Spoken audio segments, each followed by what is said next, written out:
আল্লাহ রাব্বুল আলামিন বলেন, ইন্নাল্লাহা ইয়া'মুরুকুম আন তু'আদ্দুল আমানাতি ইলা আহলিহা ওয়া ইযা হাকামতুম বাইনান নাসি আন তাহকুমু বিল 'আদল ইন্নাল্লাহা নি'মা ইয়া'iদুকুম বিহি ইন্নাল্লাহা কানা সামিআন বাসীরা।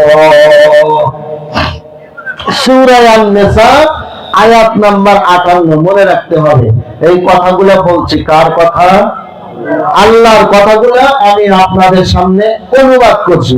আল্লাহ বলতেছেন, ইন্নাল্লাহা নিশ্চয় ইয়া'মুরুকুম আন তু'আদ্দুল আমানাতি ইলা আহলিহা। আল্লাহ তাআলা আমাদেরকে নির্দেশ দিয়েছেন, নিশ্চয় আল্লাহ তাআলা নির্দেশ দিয়েছেন তোমরা তোমাদের আমানত সমূহ তাদের মালিককে বুঝিয়ে দাও। কি সমূহ? আমানত সমূহ। কি সমূহ?